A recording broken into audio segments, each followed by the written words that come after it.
अस्सलाम वालेकुम, नमस्कार, सत श्री अकाल एंड गुड इवनिंग। मैं हूं आरज़ू काज़मी और आप देख रहे हैं पॉइंट ऑफ व्यू। आज आप देख रहे होंगे कि मेरे साथ तारिक फ़तेह साहब भी हैं और साथ ही मेजर मानिक भी हैं। बिल्कुल, आज हम इन दोनों के साथ ही डिबेट करेंगे और शो करेंगे, और लेकिन मेजर मानिक भी तारिक साहब से आज सवालात करेंगे। तो तारिक साहब, आप रेडी हो जाइए। सबसे बिल्कुल। पहले असली थैंक यू मेजर सो से मच। सवाल होंगे, चलिए। बिल्कुल, थैंक यू सो मच आप दोनों का कि आप लोगों ने जॉइन किया। सबसे पहले तारिक साहब, मैं ही पहला सवाल कर लेती हूँ और फिर मेजर साहब भी पूछेंगे, और मेजर साहब आपने भी मेरे सवाल का जवाब देना है। वो ये कि पाकिस्तान और इंडिया, आपका क्या ख्याल है सर कि कितना इम्पोर्टेंट है इस रीजन में, अमन के लिए, इसकी प्रोग्रेस के लिए इस रीजन के? आप क्या समझते हैं कि इंडिया पाकिस्तान जो है वो आगे कैसे बढ़ सकता है? पाकिस्तान तो कभी था नहीं और कभी होगा नहीं। जितनी जल्दी ये प्रोसेस खत्म होगा, ये जो एक्सपेरिमेंट किया आपके यूपी के नवाबों ने, वो the sooner it is the better. देखिए, पाकिस्तान जो बना भी था वो बंगाल की एक ही जगह से मुस्लिम लीग जीती थी, वो बंगाल था। उन्होंने अपना नाम बदल दिया 71 में, वो बांग्लादेश कहते हैं आपको। तो जब एक मुल्क की मेजॉरिटी पॉपुलेशन कहती है कि भाई हमें ये नाम नहीं चाहिए, गलीज नाम है, इसके नाम पे सिर्फ कत्लेआम होता है, and they reject the name Pakistan, तो पाकिस्तान तो बचा ही नहीं। ये तो इंदिरा गांधी ने शिमला के अंदर उनको पसंद आ गई बेनजीर भुट्टो, और उन जुल्फकार अली भुट्टो का अंदाज सिगार पीने का, और आपके जो इंडिया में वो हैं ब्यूरोक्रेट, वो कायल हो गए कि देखिए साहब, क्या क्या अंदाज है, क्या स्टाइल है। पकड़ के शिमला को आउट कर दिया और फौज वापस भेज दी, बजाय इसके कि आप शिमला में कहते कि पाकिस्तान की अब आर्मी नहीं होगी। 1 लाख रख लीजिए, वो मार्चिंग वार्चिंग के लिए काम आएंगे, और जहाज आपके होंगे सिर्फ एक स्क्वाड्रन, और नेवी में आप कर लीजिए जो आपने करना था कराची में 1971 में। आपकी ऑफेंसिव कोई शिप नहीं होगी। बजाय इसके कि ये हारा हुआ मुल्क ये कहता है कि हमारे बाप माफ कर दो हमें, उन्होंने गुंडागर्दी दिखाई, और इंडिया के जो ब्यूरोक्रेट हैं, कोल साहब थे और ये सब थे, वो बेनजीर की चाम के अंदर फंस के उन्होंने शिमला अकॉर्ड साइन कर दिया, और फौज वॉर क्रिमिनल्स बजाय बांग्लादेश में मुक्ति वाहिनी को हवाले करते वो पाकिस्तान भेज दी, बलूचिस्तान में जाके यार उनको तो मार के देखो, टेस्टिंग चलती रहेगी। And those 90,000 were sent by Mr. Bhutto straight to Balochistan, where even till today that slaughter is continuing. So Pakistan died the day Bangladesh was born. दूसरी बात ये है कि ये जो अब पाकिस्तान है, यहाँ तो किसी ने पाकिस्तान मांगा नहीं था। NWFP में बादशाह खान की गवर्नमेंट थी, कांग्रेस की। पंजाब में मुस्लिम लीग हार गई थी। सिंध के अंदर जो चीफ मिनिस्टर थे अल्लाह बख्श उमरो, उनको असैसिनेट करा के मुस्लिम लीग वालों ने, he was a Congress man. उसके बाद गवर्नमेंट बदली गई, और बलूचिस्तान तो शुरू से आज़ाद मुल्क था, जिसको अगस्त की 11th को आज़ादी मिली, जिसकी एम्बेसी होती थी कराची के अंदर।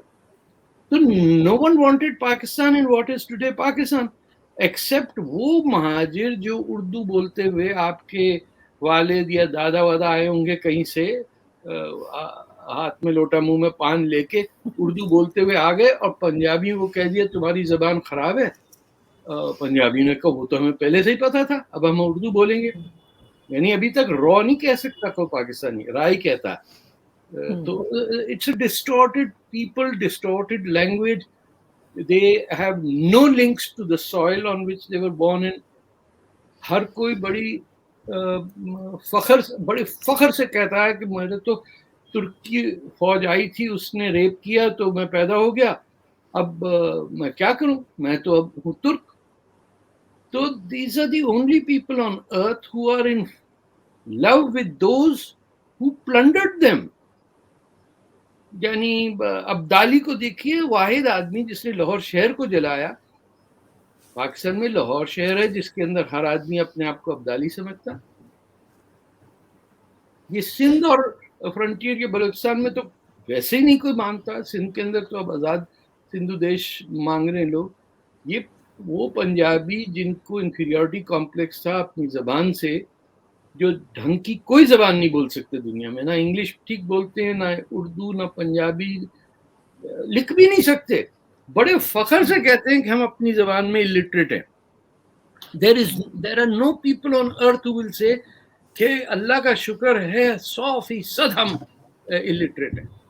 ये सड़क पे निकल के कहते हैं कि हमने तो अपनी जबान पे पाबंदी लगाई। पूरे पंजाब में एक स्कूल नहीं है जहाँ पंजाबी पढ़ाई जाती हो या मीडियम ऑफ इंस्ट्रक्शन हो।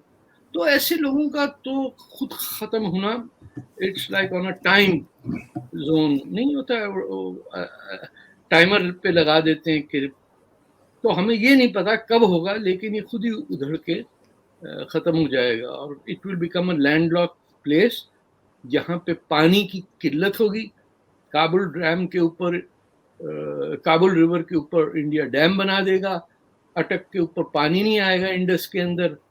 जो सिंधु देश है वो अलग आजाद होगा। ये करेंगे क्या? नहीं सर, मेरे ख्याल से एक कोई भी कंट्री जब वो बन जाती है, चाहे वो किसी भी वजह से बनी हो, किसी ने भी बनाई हो, बननी हो चाहिए या नहीं वो एक अलग चीज है, लेकिन फिर वो कभी खत्म नहीं हुई, चाहे छोटी से छोटी कंट्री हो। आपका मतलब यूएसएसआर से है? नहीं सर देखिए, युगोस्लाविया से है, युगोस्लाविया से है, ईस्ट तिमोर से है। नहीं, लेकिन भारत के भी हक में नहीं है कि पाकिस्तान एक फेल्ड स्टेट हो जाए। वो तो मैंने आपसे पहले भी कहा था कि आदर्शिर कावस जी भी कहा करते थे कि ये फेल्ड स्टेट हो जाएगा, लेकिन होना नहीं चाहिए। क्यों नहीं है भारत नहीं का सर, हाँ, भारत का क्या इंटरेस्ट है? भारत ने पिछले 5000 साल में किसी को इन्वेड नहीं किया। ये तो इतने थके हुए नरम मिजाज अंदरू, they have never look beyond their border. ये मेजर साहब को पता होगा, कभी मोहनजोदारो से लेके आज तक फौज गई नहीं कहीं। वो चोरा एम्पायर जो बना वो खुद ही बन गया। जो आपके मच्छी बेचने वाले स्पाइस ट्रेडर्स थे, उनका इन्फ्लुएंस कैम्बोडिया में ज्यादा था, तभी तो वहां दुनिया का सबसे बड़ा हिंदू मंदिर है, अंकोर वाट जुड़ गई थी वहां पे। ये हिंदुइज्म या हिंदुत्व या वो जो सोच है, that is a reflection of non-violence। आपको ये खुदा चाहिए घर में रख लीजिए, आप, किसको क्या टेंशन है? हमारे तो ये टेंशन है ना आज तक कि ये शिया कहां से आ गए बीच में, इनको हिंदुओं ने पनाह क्यों दे दी। तो वो कसम खाई हुई है मुसलमानों ने, क्या तुर्की, पाकिस्तान और अजरबैजान मिलके अपनी फौजी एक्सरसाइजेस कर रहे हैं कि एक बार फिर एर्दोगान आए तैमूर के घोड़े के ऊपर और फिर कत्लेआम हो हिंदुस्तान में। इतना ठंड पड़ जाती है। पाकिस्तानियों से बात करें आप किसी से कहिए कि भाई सुना है परसों वो आ रहे हैं एर्दोगान अपनी फौज लेके, बहन बेटियों को बचा लो। उन्होंने कहा बहन बेटियों को छोड़ो, वो कहाँ से ऑटोग्राफ लेना है, सेल्फी लेनी है। इन्होंने अपनी नेशनल डे में म्यूजिक चलाया, वो टर्किश प्ले का। कैन यू इमेजिन एक एक्टर को एक फिक्टिशियस फिल्म के आदमी से परेड लीड करा दी। इनको मुल्क में इंटरेस्ट थोड़ी है।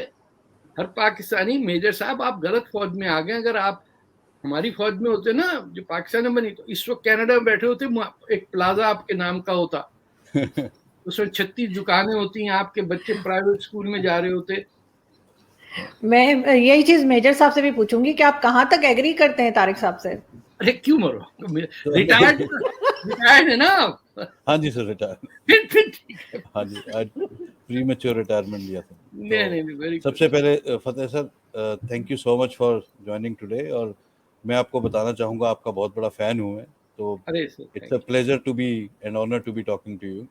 तो थैंक यू सर। तो कमिंग बैक टू क्वेश्चन जो आरजू जी ने पूछा, I think the creation of Pakistan, and sir please feel free to correct me जहाँ पे you feel, the creation of Pakistan itself evolved around की एक एंटी इंडिया स्टेट बनाई जाए, which should be a safe haven for Muslims. Anti Hindu state, anti Hindu state. हाँ जी। तो I think even पिछले 75 साल में अगर आप पाकिस्तान को समराइज करने की, मतलब मैं अपनी तरफ सोचता हूँ, आई थिंक 3 या 4 डिफाइनिंग फैक्टर्स हैं। एक हेट फॉर हिंदूज, दूसरा है fear of subjugation by India, तीसरा है हार्डलाइनर रेडिकलाइज्ड इस्लाम, और फोर्थ है फॉरेन एड। इसके अलावा I fail to see anything in which Pakistan can be defined as a country. उसके अलावा मैंने मतलब मेरा यह है कि इन चीज़ों में, और टाइम टू टाइम उन्होंने इन्हीं चीज़ों के एग्जाम्पल्स देते आए हैं। एक चीज भूल गए सर आप। हाँ जी सर। वो अपने लोगों को मारने के अंदर no country has killed more of its own citizens than the Pakistan army. That's true. Pre-71 Bangladesh में और इवन बलूचिस्तान में, एंड इट इज शॉकिंग जब यूएस 2001 में आए थे, आप यूं लगा लीजिए शाम को 7 बजे वो तालिबान के साथ बैठे रोटी खा रहे थे, वो जनरल मुशर्रफ ने पैसे लिए और अगले दिन सुबह उन्हीं पर बॉम्बिंग शुरू हो गई ट्राइबल एरियाज में। It is unimaginable for sovereign country, एक देश के प्रेसिडेंट प्राइम मिनिस्टर को, कि आप डॉलर्स के लिए अपने लोगों पर ही स्ट्राइक्स और बॉम्ब्स करवानी शुरू कर दीजिए, एंड देन दे से टीटीपी इंडिया ने शुरू कराया होगा। अरे आप जिनको मार रहे हैं वो तो खड़े होंगे ही आपके। तो टीटीपी इंडिया क्या है सर? नहीं, दे ऑलवेज ब्लेम कि टीटीपी तहरीके तालिबान पाकिस्तान। ओह अच्छा। हाँ, तो दे ऑलवेज बड़ी वेरी हैप्पीली से कि ये टीटीपी इंडिया की साजिश है। हमें इंडिया को साजिश करने की जरूरत ही नहीं थी। आपने 2000 sir if I am right 2010 तक इन्होंने, जो ब्रिटिश ने 1890 जब ड्यूरेंट लाइन बनी थी तो नॉर्थ वेस्ट फ्रंटियर प्रोविंस नाम रखा था जी। इधर ये था, उधर नेफा था अपनी इनकी ईस्टर्न लिमिट, राइट जी। ये 2010 में जाकर इन्होंने नाम बदला था अंडर सम 18th अमेंडमेंट, और फिर भी इन्होंने पख्तूनवा के साथ खैबर लगा दिया ताकि नेशनलिज्म को दबा के रखें। Yes. Right. So they are actually such a bunch of insecure people. कि और even तो coming back to जब इंडिपेंडेंस आई तो उस time I think mister Jinnah को बोला था जैसे इंडिया में take some governor general as some Britisher ताकि कमांड एंड कंट्रोल ठीक रहे। एक तो उन्होंने सब मतलब आई थिंक बहुत ही कम देशों में हुआ होगा कि एक टेम्परेरी कैपिटल बना दी गई हो और उसके बाद फिर सालों बाद शिफ्ट करके नया शहर बना हो इस्लामाबाद। वहाँ मतलब इट जस्ट शोज कि जो स्ट्रेटेजिक लेवल के डिसीजन कितने एमेच्योर और एडहॉक थे।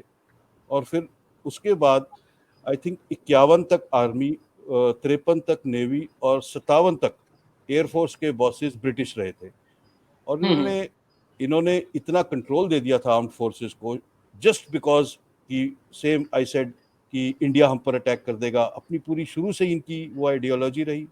लेकिन सर इन्होंने तो अक्टूबर 47 में इंडिया पे अटैक कर दिया था। हाँ बिल्कुल, और दे डिड रादर ऑपोजिट। कमाल की बात ये है। You need to be specialized in your madness to such a degree कि you act totally against the obsession that consumes you। यानी आपको बीमारी हो, बुखार हो और आप जाके बाहर कहें बर्फ जरा कहाँ है मैं उसमें डुबकी मार दूं, मतलब या पता नहीं आग लगा लें आपको। I don't know whether I'm sounding logical, but और डिल्यूजन की हद सर मैं मतलब इसको मानता हूँ कि जब 47-48 में अटैक कर रहे थे हम पर, तो जब आरबीआई डिवाइड हुआ था, पंजाब नेशनल बैंक इधर आ गया था, तो आई थिंक 75 करोड़ रुपए इंडिया ने देने थे इन द पार्टीशन। इन्होंने एकदम अटैक कर दिया। I mean, it is shocking to hear when I read that कि ये लड़ रहे थे कि वो मैं पैसे दो। Let me correct you if I may। My understanding is कि वो जो पैसा था वो मिलने के बाद अटैक हुआ, पूरा नहीं मिला था सर, पैसा रुका हुआ था। यस ये गांधी जी की उसमें प्रेशर पड़ा कि आप पैसा दें, उनको दें, and he had this fear कि ये गड़बड़ होगी कुछ। बट इंग्लिश बोलते थे दोनों, नेहरू जी और ये आपके जिन्ना साहब, इनकी अलग अंडरस्टैंडिंग थी। ये नीचे वालों को कौन बात करता है, गांधी वांधी गफ्फार खान ये किधर से आ गए, इंग्लिश मीडियम थे ना ये लोग। तो इनके पैसे छूटने के बाद ही अटैक हुआ within I think a week, because navy. मैं एक इंटरनल बात बताऊं, my grandfather was in the French army in the first world war. तो जो सेकेंड वर्ल्ड वॉर की आर्मामेंट्स थी, विची गवर्नमेंट जो हिटलर के साथ थी, विची बेस्ड जो थी, उनकी अबैंडन्ड राइफल्स खरीदी गई थी, एंड वो पाकिस्तान के पहले मार्च पास्ट के अंदर they didn't have guns. These guns were bought from the French and supplied to the Pakistan fledgling army, and on that, because of that, my grandfather then became an intending evacuee, जिसे कहते हैं, वो बॉम्बे में रहते थे, and he had to leave India. वो अपनी diplomacy वहां से चला रहे थे. तो इन्होंने ये गन्स जो हैं लेने पे रिश्वत ली थी. ओके कि हम ये गन्स लेंगे, फ्रेंच अबैंडन्ड राइफल्स, अगर हमको आप 12,000 रुपए दीजिए. ये जो बाद में गवर्नर जनरल बने, जो गुलाम मोहम्मद हैं, इनके थ्रू, आपको यकीन नहीं है उस जमाने में क्या लूटमार हुई. हमारे कराची के बीच में फ्रंट है, it's one of the most beautiful sea shores anywhere that I have been, और उसमें कई हजार गोरों के बनाए हुए हट्स थे. इन्होंने वो हट्स को कन्फिस्केट किया अपने नाम, ये कह के कि बंबई में छोड़ आया हूं मैं घर.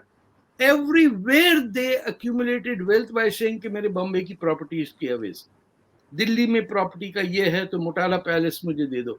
हर जगह ये बेईमानी हुई. इस शख्स ने अपने दोस्त की बेटी भगाई 16 साल की उम्र में. 2 साल ही lived as a child molester. ये भी नहीं है. उन लोगों का सोचिए जो दिल्ली लखनऊ में बैठ के कह रहे थे कायदे आज़म है, ये तो कायदे आज़म है. इनके साथ मुझे आज ऐसा क्यों लग रहा है कि आप दोनों मेरी तस्वीर पे हार लगवा के छोड़ेंगे.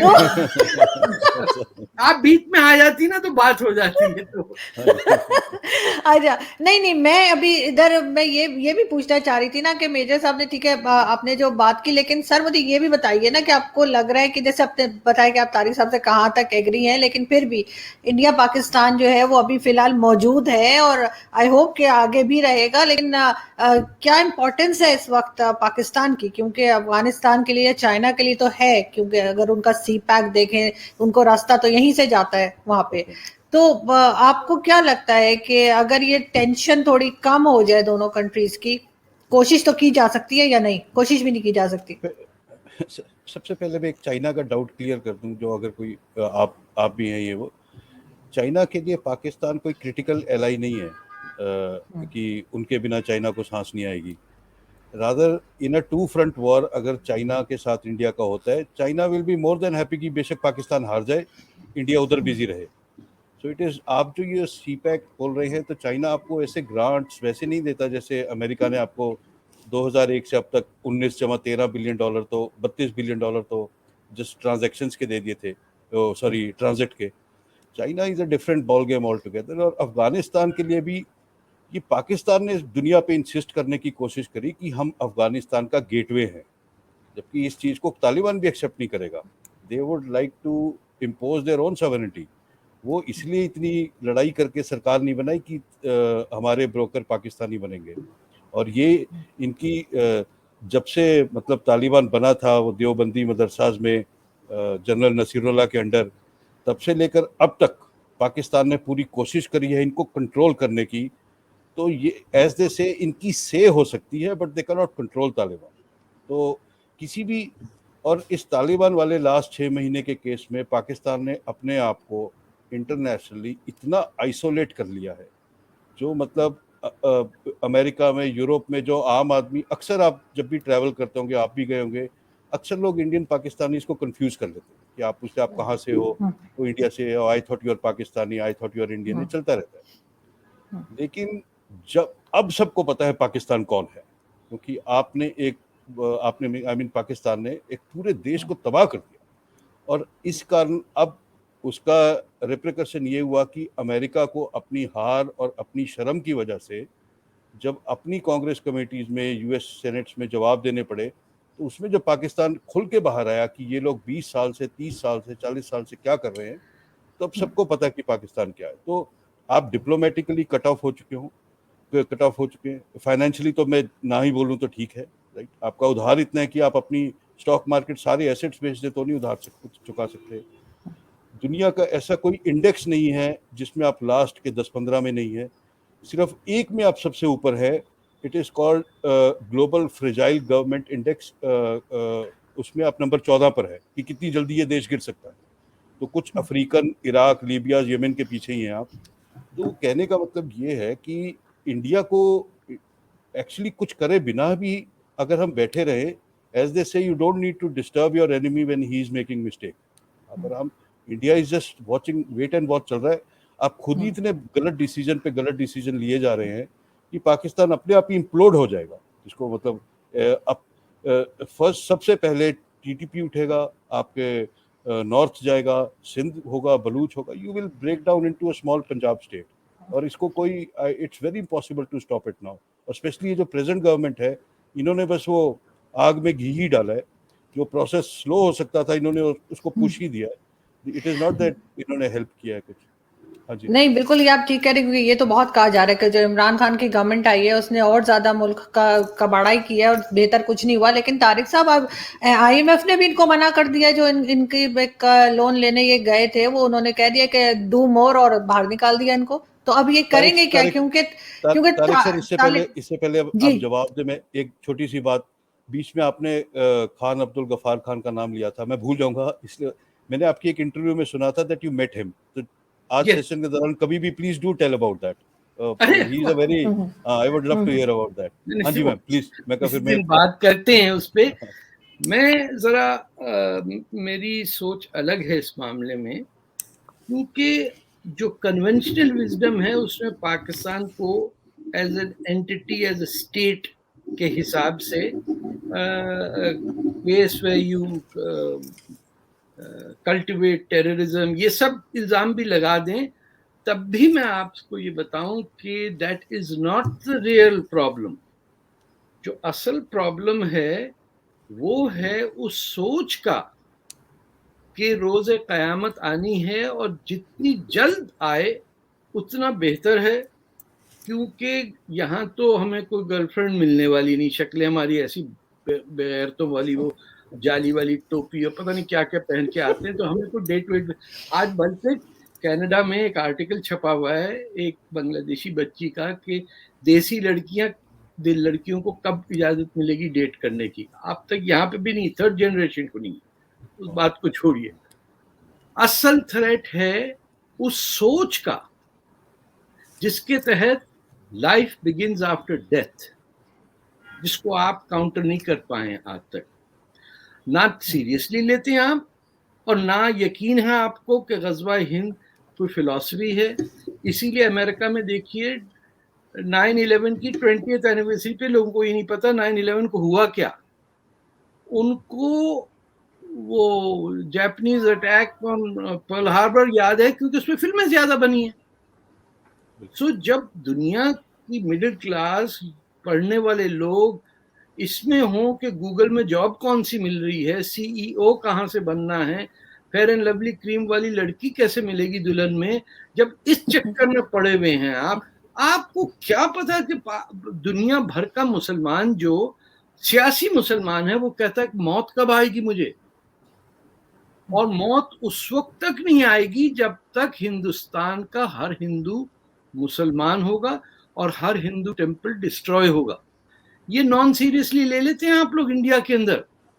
ये हर मुसलमान के जहन में है, चाहे वो जितना भी प्रोग्रेसिव हो जाए, लिबरल हो जाए, कुछ भी हो जाए, क्योंकि हमारा तो पैदा होते ही खतने के बाद बाल कटते हैं और उसके बाद अल्लाह अकबर की अजान दी जाती है और उसके बाद शुरू हो जाता है कि हनूद और यहूद जो हैं वो काफिर हैं, उनको मारना। भी पढ़ना लिखना नहीं आता है, उससे पहले हमको हमारे दुश्मन बता दिए जाते हैं, और फिर हम अरबी में पढ़ते हैं कुरान जो गलत ऑर्डर में कंपाइल हुआ है। आपको किसी कुरान में पहला वर्ड इकरा नहीं मिलेगा, और इतनी हिम्मत वाला कोई नहीं मिलेगा जो कहे कि कहां चला गया पहला वर्ड कुरान का। So when we are dominated by ideology that is suicidal. आपको जिम जोन्स का पता होगा, वो जो साउथ अमेरिका में गयाना में जाके 400 आदमी डूब के मर, वो पी के मर गए। उनका क्रिश्चियन मुल्ला ने कहा कि तू मर जाएगा, मजे ही मजे। मर गए 400। ये सुसाइडल जो हमारी वो है ट्रेंड, इसमें इसीलिए 500 साल से कुछ नहीं बना। गधा गाड़ी से आगे नहीं बढ़ सके हम, बल्कि अब मैंने देखा स्कूटर भी गधे के साथ बंधा हुआ था। कल वीडियो देखा पाकिस्तान में, गधे की पूंछ लेके बंदा पीछे मोटरसाइकिल पे जा रहा है। अब वो बैठ ही जाता गधे के ऊपर। There is nothing being done. आप मुझे बताइए कोई चीज किसी ने इन्वेंट की हो। सर एक चीज, अगर सारे पाकिस्तानी ऐसे होते तो मैं और आप क्यों ऐसे नहीं है? नहीं, आप कहां से पाकिस्तानी हैं, आप तो इंसान हैं। देखिए मेरी एक सीधी बात सुनिए, all of us are children of Hindustan. बच्चियां वैसी समझदार निकलती हैं क्योंकि उन पे उनके कांधे पे पिस्तौल रख के नहीं चलाई जाती है। हमारा काम होता है बीवियों को और बेटियों को संभाल कर रखो कुफर से। इसीलिए जो लड़की किसी से प्यार करती उससे शादी नहीं कर सकती इस मुसलमान मुल्कों में, आवारा गिनी जाती है। वो डेट पे नहीं जा सकती, वो आईसिस कैंप में जाके 6 खसम कर सकती है, लेकिन डेट पे नहीं जा सकती अपने स्कूल में। अपना जो है इतनी पिटाई करता है छोटा भाई, और बाप जो है यूं बैठ के देखता है, सिगरेट हुक्का पी के कहता है जवान का बच्चा देखो बहन को पीट डाला। लड़के के साथ गई थी, अबे लड़के के साथ गई थी, शुक्र कर लड़की के साथ जाता तो क्या कर लेता। लेकिन सर ये सो कॉल्ड गैरत वाला कल्चर तो हिंदुस्तान पाकिस्तान में दोनों में ही है, और मेरा ख्याल है कि हिंदूज भी ऐसे करते हैं। मैंने वो देखा सावधान इंडिया, वो एक ड्रामा आता है सावधान इंडिया, में अक्सर देखती हूँ, उसमें बड़े मेरी बात सुने, एक डिग्री होती है इंडिया में मोटरसाइकिल पे क्या कहते हैं उसको, स्कूटी पे मिडिल फिंगर दिखा देती है इंडियन लड़की। तो मैंने उससे पूछा भी कि निकाब क्यों पहना हो बेटा? बोले निकाब थोड़ी है ये वो कालक आ जाती मुंह पे, एंड अपने काम से काम रखो, लेफ्ट टर्न लेनी नहीं आती। इतना उसने मुझे डांटा। मेरे साथ नरगिस बैठी हुई थी, we were so happy to see women shouting at us. हमारे यहाँ से बुढ़ी हो के औरत शाउट करती है, चाबी का गुच्छा यहाँ लगा के, अरे क्या कर रही है? हर घर की जो दुल्हन है वो सताई जा रही है। वो इतनी मोटी सांस लेके चलती, कहाँ से आया कल्चर? आपके यहाँ वो जो घूंघट का है वो कहाँ से आया? पता ही नहीं चलता, औरत आ रही है ये जा रही है, ऊपर सर पे डाल देते हैं। आप हरियाणा में जाके देखें, I couldn't tell whether she is coming or she is going. ये हमने ना आके हिंदुस्तान पे डाला है ना। बिल्कुल आपने अलग करने की जरूरत नहीं, दबाओ यहाँ से निकलो साले उधर। अब देखिए बांग्लादेश में कल परसों क्या हुआ, कुरान जाके रख दिया, उन्हें कहा मंदिर में रखा क्यों? अरे मैं पहले ये समझा कि कुरान था उसको हटा दिया। अरे हटा देते तब दंगा, रख दिया तब दंगा।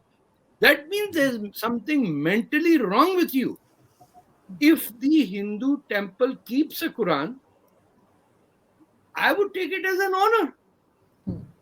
हाँ, तो मैं पूरी स्टोरी उल्टी समझा। बाद में मैंने कहा कि ये देखो कह रहे हैं कि कुमिला के अंदर जाके उन्होंने मंदिर के अंदर कुरान, देयर अंडरस्टैंडिंग वाज कि कुरान की बेइज्जती हो गई एक हिंदू मंदिर के अंदर रखे जाने से, और फिर कह रहे हैं कि हर नॉन मुस्लिम को दावत दो। अरे भाई मैं जब आपसे बात करूं और वो बेइज्जती हो रही है इस्लाम की, तो मैं दावत कैसे दूंगा आपको? This is a upside down world जिसके अंदर जो असल सियासी आइडियोलॉजी जमात इस्लामी की, आप देखिए बांग्लादेश में जो भी हुआ जमात इस्लामी और तबलीगी जमात के लोग कर रहे हैं, ये सब आपकी पैदाइश है सर। मेजर साहब आपके यहाँ है देवबंद, बिल्कुल सर। हमारे यहाँ होता तो 2-4 बलोच जाके अब तक सेट करके आ चुके होते। ये तो आप बैठे हुए को 10-50 हजार मदरसे चल रहे हैं इंडिया में, और यूं पुरानी दिल्ली के अंदर हमारा बंदा 18 साल से बिजली का बिल नहीं पे किया है, तू क्या कर लेगा? तू जानता है मैं कौन? क्या करेगा? दंगा करेगा, ज्यादा से ज्यादा दंगा ही करेगा ना। सीएससी में हमारे आदमी नहीं आ रहे। अरे कौन मुसलमान इंडिया आएगा? और बांग्लादेश से अगर हिंदू आ रहा है तो आपको तकलीफ क्या है? अफगानिस्तान से सिख भाग के आ रहा है, कहाँ जाएगा सिख? उनको तो कहना चाहिए जाओ भाई वो साथ में खालिस्तान है वहां चले जाओ। But you have to focus on that doctrine that you are fighting. You are not fighting individuals, you're not fighting anything. You're fighting a death cult that says जब तक सारी दुनिया तबाह नहीं होगी, सिविलाइजेशन मर नहीं जाएगी, हमें डेट करने की इजाजत नहीं मिलेगी. इसीलिए 72 की चॉइस दी है हमें. 4 तो बीवियां यहां हैं और what your right hand possesses, इसका मतलब है सेक्स स्लेव. उसके बावजूद इनको और चाहिए. तो उन्होंने कहा उसके लिए तो आपको मियां मरना पड़ेगा और 2-4 को साथ लेके मरे. This is a respectful ideology protected by the Constitution of India. अब फिर भुगती है. हमने थोड़ी आपसे कहा था.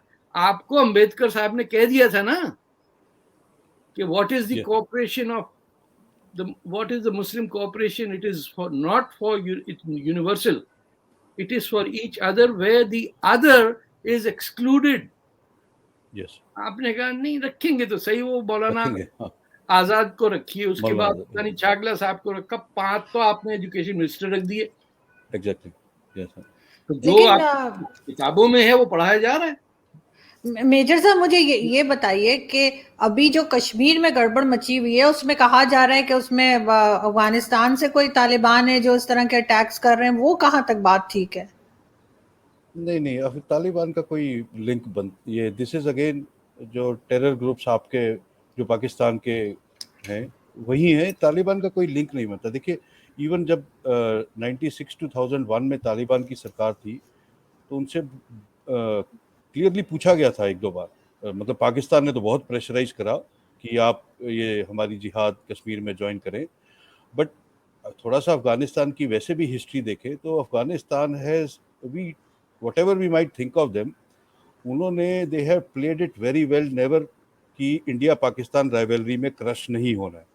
जहाँ जहाँ ज़रूरत थी उन्होंने अपने कार्ड्स ठीक प्ले करे और दे डिड. इवन जाहिर शाह तक तो at least they were very good. और उसके बाद ठीक है 80s का दशक कुछ और हो गया. तालिबान ने भी कहा था कि हम मॉरली सपोर्ट करते हैं कश्मीरियों को, हम चाहते हैं कि वो मसला सॉल्व हो, लेकिन हम वहाँ जाके लड़ेंगे नहीं. जो 90s के दशक में कुछ फॉरेन टेररिस्ट मारे जाते थे, मैंने भी काफ़ी साल वहाँ बिताए हैं, वो इक्का दुक्का मर्सनरी होते थे जो कॉन्ट्रैक्ट किलर्स बन के यहाँ आते थे. और इवन जायबुल्ला एक उनके स्पोक्स पर्सन होते थे जिन्होंने 2010 में भी एक स्टेटमेंट दी थी. फिर पूछा गया था उनसे when Taliban was at peak again. ठीक है सरकार नहीं थी बट दे हैड बिकम फिर से पावरफुल एंटिटी बन गए थे. तब भी उन्होंने बोला था कि नो हम इट इज़ नॉट. और एक्चुअली वो ठीक है 50-70 हज़ार 1 लाख लोग होंगे यहाँ पे. हम मतलब ऐसा कुछ लॉजिकली मिलिटरली किसी एंगल से नहीं बनता कि वो अपने काम धंधा छोड़ के यहाँ पे आके कश्मीर में बिजी हो जाएं. वो अपना देश अभी चलाने के लिए स्ट्रगल कर रहे हैं. अपनी गवर्नमेंट उनको ऑथराइज करवानी है, गवर्नमेंट बनानी है, वैलिडेशन लेनी है. तो Taliban has no reason to interfere in Kashmir, that is for sure. ये पाकिस्तान आई डोंट नो किसने बोला होगा, इसका कोई लिंक है नहीं. This are the same terror groups जो पाकिस्तान ने सालों से क्रिएट करे हैं और जो इन्फिल्ट्रेट वो करते रहते हैं. जो पीक आई है थोड़ी सी पिछले हफ्ते 10 दिन में. आज भी शाम को 2 कॉमन लोग वो रिक्शे वाला, लेबर, वो गोलगप्पे वाला दुकानदार, वो वैसे लोगों को मारने पे आ गए क्योंकि अगेन उनसे ये देखा नहीं जा रहा कि कश्मीर प्रॉस्पर हो रहा है. उनसे देखा नहीं जा रहा कि श्रीनगर में नॉर्मलसी आ रही है, कि लोग सड़कों पर शाम को टहल सकते हैं, लोग शाम को बाहर जाकर आइसक्रीम खा रहे हैं, घूम रहे हैं, डल लेक पे टूरिस्ट आ रहे हैं. तो अब उन्होंने सिविलियंस को करना शुरू कर दिया टारगेट की लोग डर के यहाँ से भाग जाए. तो it is a no brainer. सबको पता है who stands to gain from it. तो कंट्रोल तो किया जाएगा ऑफ कोर्स. लेकिन मेजर साहब मैं कहूँ कि अगर पहली जो वॉर थी, आपको याद होगा एयर ब्रिज जिसे कहते हैं कुंदूज से पेशावर तक के लिए बना, जिसमें 9/11 के बाद कोई 1 हफ्ता उस एरिया में बम्बार्डमेंट रुक गई क्योंकि कुंदूज से कम से कम 50,000 पाकिस्तानी फौजी वर transported back to Peshawar, if I'm not correct. And it is these Pakistan ISI bred Sudanese थे वहाँ पे, सोमालीज थे, बर्मा से कई लोग थे, इंडोनेशिया. ये उन्होंने अपनी आइडेंटिटी छुपाने के लिए फॉरेन फाइटर्स को कुंदूज में रखा हुआ था। मुझे डर है कि there is a bigger acceptance of this doctrine कि Hindustan has to be destroyed. उसमें मोदी जी ने तो सऊदी अरेबिया और जो ट्रेडिशनल बैकर्स थे उनको न्यूट्रलाइज किया, लेकिन आप अगर एर्दोगान को देखिए और ये जो नया मलेशिया, पाकिस्तान, ये नॉन अरब, नॉन इरानियन जो एक डिजाइनर फ्रंट बन रहा है, इसके अंदर भी सोच वही है। बिल्कुल सर, कि that this is the problem in the end, how to link up with China and Chinese designs। वो और बात है कि चाइना पहले इनको घड़प कर जाएगा और डिकार नहीं लेगा, लेकिन and Malaysia will have its own problems with its Chinese population, but that idea is today modernized and Erdogan is the key player in this pan-Islamist jungle। वो तो कम से कम थोड़ा बहुत उसको काम करना भी आता है। ये हमारा जो खान है, ये तो वो सुइयां चबो रहे हैं। तो आप वेरिएशन देखिए कि from trying to acquire nuclear bombs to चाकू जनी एंड सुई तागा, ये वैरायटी कितनी है। And all of this is stemming from non scientific, non rational approach to solving a problem. क्योंकि इनके जहन में ये हनूद और यहूद का मसला, ईसाई को तो हम निपट लेंगे and world has to come to an end. ये कहीं आइडियोलॉजी नहीं है जो कहता है कि civilisation has to be destroyed. इनको अपनी कॉन्ट्रडिक्शन नहीं समझ में आती कि अगर बनाया था तो अल्लाह ताला क्यों कह रहा है कि भाई तोड़ दो। बड़ी मेहनत से बनाया है। स्टीम इंजन बनाने में अल्लाह मियाँ का बहुत मेहनत की होगी कि भाई कुछ तो जहाज। मैंने कहीं पढ़ा था तारिक साहब, मैंने कहीं पढ़ा था, किसी ने लिखा था कि जो अल्लाह है वो हमारी कौम से बहुत प्यार करता है, इसीलिए अंग्रेज आए, उन्होंने रेलवे स्टेशन और इस तरह की सारी चीजें बना दी हैं और चाइना आके अपडेट कर देता है। तो अल्लाह ने हमें मेहनत से बचा के रखा हुआ है। दूसरी कौमें आती हैं और हमारे यहाँ चीजें बना के चली जाती हैं। So this is not a joke. This is serious conversation. Exactly. ये मैंने पढ़ा था कहीं, कोई जोक ही था ये, लेकिन ये कि ये रियलिटी ही मुझे लगी कि ऐसा ही हुआ है। हमारे यहाँ दूसरी कौमें आके कुछ ना कुछ बना के चलेंगी, हमने खुद तो कुछ नहीं बनाया। वो जो हसन निसार साहब कहते हैं हमने चारपाई बनाई है जिसपे बैठ के हम दूसरों को बुरा भला बददुआएं देते हैं, जन्नत में जाने की दुआएं करते हैं। उसके अलावा पूछना पड़ेगा कि ये चारपाई का एक चौथाई हिस्से के अंदर नाड़ा क्यों होता है, उस पे बैठने की जगह क्यों नहीं होती। मुझे उसका किसी ने समझाया कि वहां बैठ के आप वजू कर सकते हैं। बैठ गए। कैसा पलंग है कि उसके अंदर 3/4 कवरेज है और बाकी आप गिर जाएंगे बीच में। बचपने में लटक जाते थे, नीचे गिर जाते थे उसके। यानी इसमें वैसे इंडिया भी कोई ऐसा आगे नहीं निकला हुआ, वहां पे भी इतने जूते पड़ते हैं। बट सर आपने बीच में एक बड़ा अच्छा पॉइंट बोला था, तो इससे पहले कि आरजू जी और हंसाते रहे, मैं उस पे I want to come back. I agree with you कि जब वो तालिबान बोल रहे थे, I was trying to explain कि मिलिटरीली वो क्यों नहीं आएंगे। वेरी राइट, हाँ, but you are very right कि ये अब ब्रीडिंग ग्राउंड बहुत मेजर बन जाएगा, क्योंकि यहाँ कोई यूएस प्रेजेंस नहीं है, कोई NATO, it is like a free run. पहले जो था मेजर साहब, देखिए एक सोमाली आदमी जाके एक ब्रिटिश मेंबर ऑफ पार्लियामेंट के अपनी कंस्टिट्यूएंसी ड्यूटी करने के अंदर 4 बार चाकू मार के वहां बैठ जाता, फिर लो कर लो बात। और ब्रिटिश मीडिया ये बोलने को तैयार नहीं कि किसने मारा। ऐसे उनका वो बोल रहे ही पास्ड अवे, शॉकिंग, वो कह रही पास्ड अवे सैडली। जैसे को उड़न खटोला आया था, उस पे उन्होंने रख दिया, वो पास अवे हो गए। और वो उसको सोमाली को नाम नहीं ले रहे। अरे कहीं अहमद मोहम्मद हो गया तो मारे गए। Can you believe it? और उधर देखिए वो बांग्लादेश के अंदर जो हो रहा था, वहां पे भी नहीं कुछ कह रहे थे कि किसका टेम्पल तोड़ रहा है भाई, कौन मार। ऐसे डर के बैठे। हमारी फैमिली में जरूरत से ज्यादा जर्नलिस्ट हैं, डरे रहते हैं लोग कि अरे सर अपना मुंह जरा वो करिए सर, कुछ कह दिया ये हो जाएगा, अरे मार ही देगा, 71 में मार दिया, 25 पे मारते तो कोई फायदा होता है, अब तो जो डैमेज करना था हमने कर दिया, लेकिन हरकतें खराब से खराब तर हो रही हैं। Media, western media is covering intolerance or rise in South Asia as in Bangladesh. मतलब आपने हिंदुत्व पे कॉन्फ्रेंस करा दी, अब बताइए, एंटी हिंदुत्व कॉन्फ्रेंस, बताइए वो अफगानिस्तान में तबाही मची हुई है, उन्होंने कहा यार ये हिंदू करा रहे हैं, ये कोई हिंदू करा रहे हैं। आपके एनआरआई को क्यों नहीं ठीक करते सर, इनको तो चाबी अभी दें सर। ये हमारे हाँ, ये बाहर जाके थोड़ा वोकनेस की प्रॉब्लम हो जाती है लोगों को, ये this is a brown man syndrome. वो बाहर सर हम भी ब्राउन हैं, हम तो कांग्रेस के अंदर हमारे लोग बैठे हुए, आप समझदार ब्राउन है, ठीक है। हमारे it is like white man's validation की इतनी ज्यादा जरूरत होती है ना, आप कॉमन डिस्कशंस में, पैनल्स में, डिबेट्स में। मैं इसका आपको एग्जांपल देता हूँ, कोई बड़ा सीईओ हिंदुस्तानी अगर किसी 6 महीने के एक्सपीरियंस के इंटर्न वाले को भी किसी से मिलवाने ले जाएगा, वो उस इंटर्न को एड्रेस करता रहेगा बजाय कि उस 40 साल के एक्सपीरियंस वाले CEO. I know. So in debates we always say, look at that report which came out from US, look at that report, and we know how sold these media, even these are, मतलब Russia के time Stalin ने prove कर दिया था कि उन्होंने इनके journalist को बुलाकर पूरा रशिया रिवाइव करवा दिया वेस्टर्न मीडिया में, और बाद में उसको वो पुलिट्जर भी मिला बाद में, आई थिंक, या एक और अवार्ड मिला था, I am forgetting the name of journalist. फिर उसके बाद रिसेंटली ये सब इनके स्कैंडल्स आते रहते हैं ऑफ, तो they themselves are actually such, I mean they forgotten what media and journalism is. They have started to control by narrative control and opinion shaping and all that.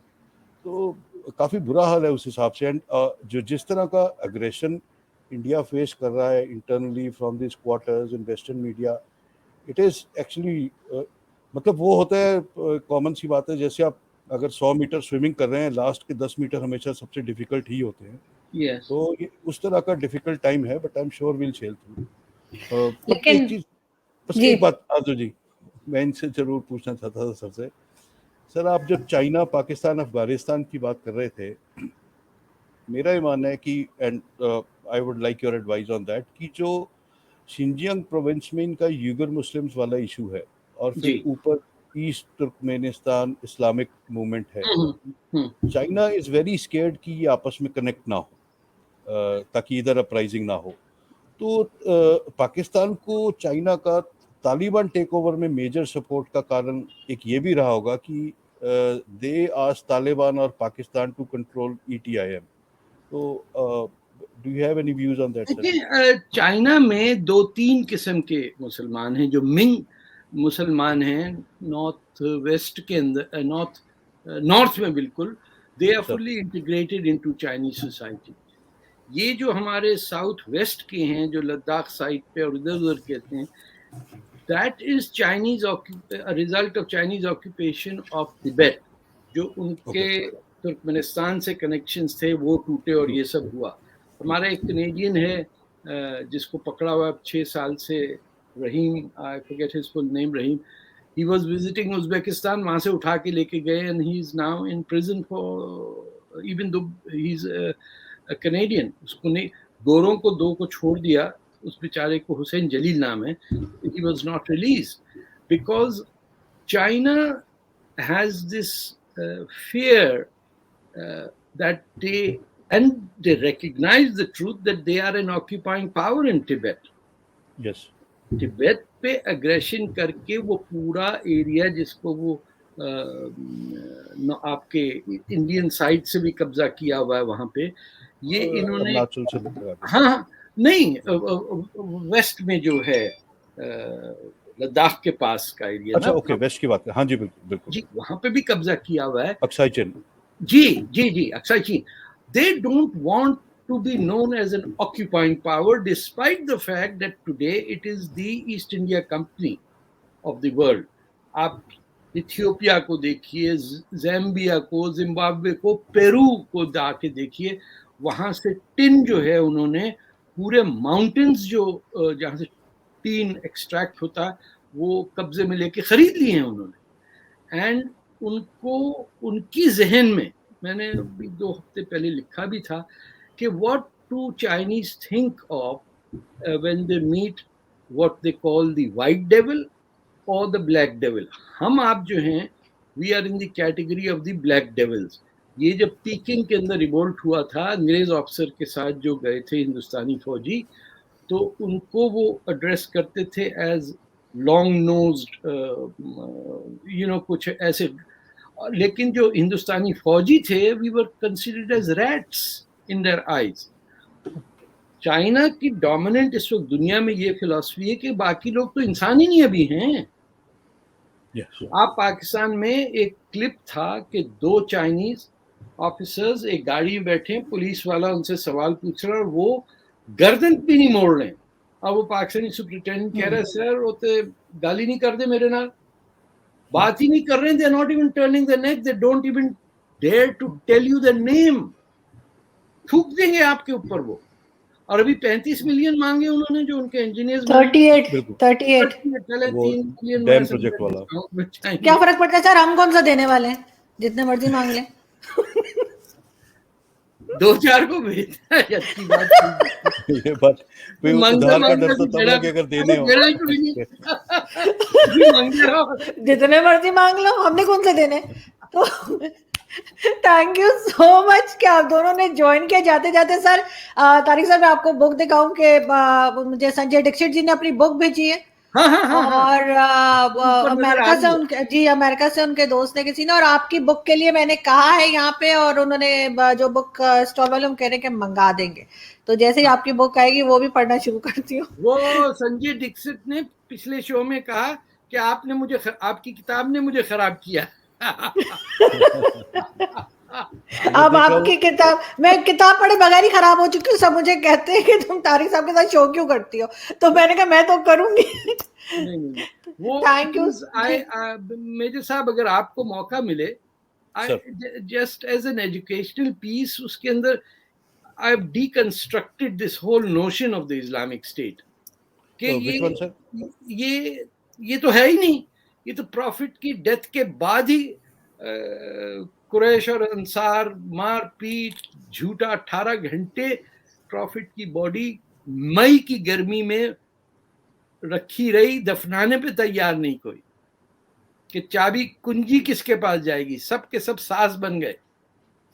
And that so आप सोचिए कि eight no state, पहला अरब जो गया है Jerusalem, ये claim करते हैं ना कि यहूदी आगे बैठ गए, ये 661 में पहला अरब पहुंचा है वहां जेरूसलम। मस्जिद अक्सा कोई चीज नहीं थी जिसका जिक्र करते वो मस्जिद उससे पहले तो आपके कोचिन में बन गई थी मस्जिद। अच्छा, वहां कोई आपका ऊपर वाला यूपी का गोरा मुसलमान नहीं गया। Abdul Kalam was the first Indian Muslim politician who visited that mosque. क्यों? वो तामिल मुसलमान, जो मैं मानसून मुस्लिम कहता हूँ, ये लोग तो नहीं आए थे ना इन्वेट करने, इनकी तो शिपिंग थी यमन और आपके मलाबार कोस्ट पे, इस्लाम से बहुत पहले के ताल्लुकात है ना इनके तो। बट एनीवे, इजाजत दीजिए। Thank you so much sir, thank you so much sir, आपसे हमेशा बहुत सीखने को मिलता है। डेफिनेटली दोबारा मिलेंगे। Thank you sir. Thank you sir.